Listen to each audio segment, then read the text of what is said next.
If you create a society, or you create a religion, or the manner in which you practice a religion compels complete adherence by everybody and anybody, you not only reject reason, you not only reject science, you not only reject Judaism and Christianity and the rights of people to believe these things, to pray as they wish, you become a tyrant.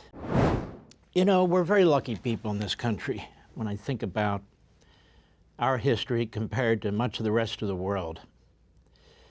Think about the founders of this country. Of course, they're attacked by the Marxists, the Democrats, one and the same, because they hate liberty, they hate the civil society, and you can see it in our streets today. You have an overlay of Marxists and Islamic terrorists. It's amazing. The Marxists and the Islamic terrorists really are partners in many, many ways. Look at communist China with the Islamo-Nazi regime in Tehran. Look at our college campuses filled with democratic socialists and so forth, radical Marxists who hate America, as well as the Hamas Nazi network in this country, all through our colleges and universities, tenured professors. One thing they believe in is the hate for America, the hate for liberty, the hate for our founding, and of course the hate for Jews. Now, I want to get into this a little bit when it comes to our history. This is why it's important to really understand American history. The effort at critical race theory and all the rest of it, 1619 Project, is to destroy our roots, to destroy our foundations, to destroy our moorings from our principles. So we become like the animals that the Marxists and the Islamo-Nazis are.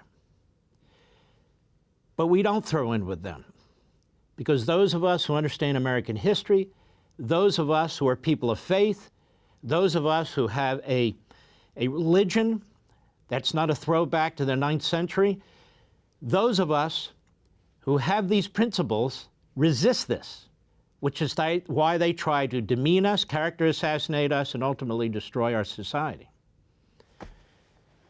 Look at John Locke. John Locke's best writings in the 1500s. Look at Montesquieu, pretty much the same, slightly later, but not much, they overlapped. John Locke is the most read philosopher by the revolutionaries, by our founders. And Montesquieu is the most read philosopher by our framers during the constitutional period, but they weren't the only ones. They looked at Aristotle and Cicero, they looked at Plato and rejected Plato as they should have. They looked at Socrates. Of course, much of what Socrates had to say was written down by others. These were smart men. And not only that, the vast majority of them believed in the Judeo-Christian ethic. Look at the First Amendment of our Bill of Rights.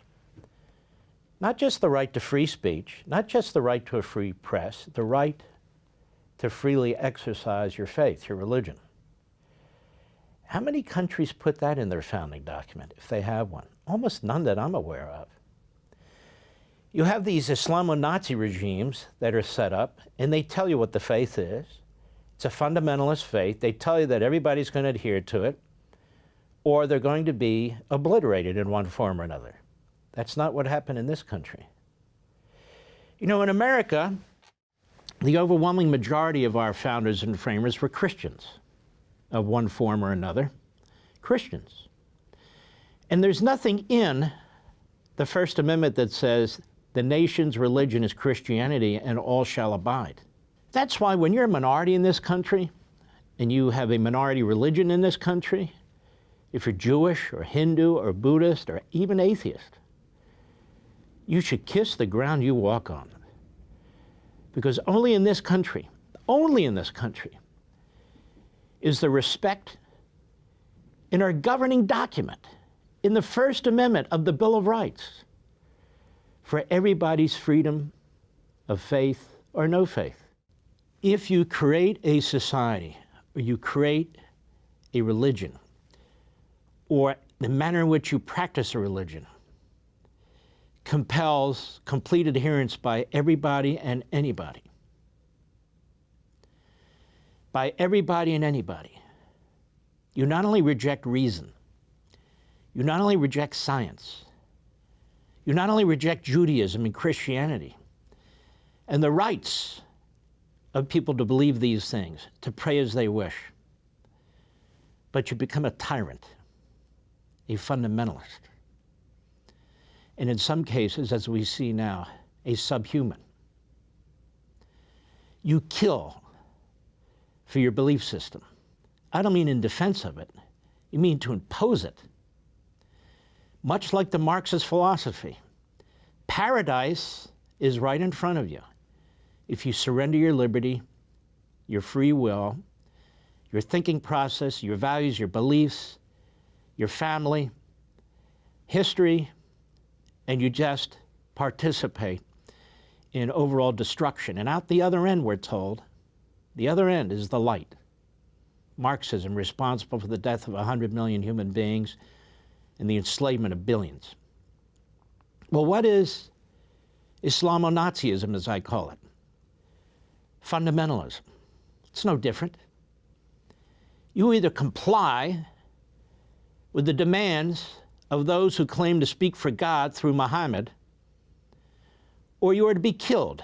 Now, that is not what we call mainstream, Muslim practice, but it is the practice of Islamists, Muslims, throughout major parts of the world. Major parts of the world. That's why Israel is not seen as a legitimate country, an intruder. That's why the Jews must be obliterated.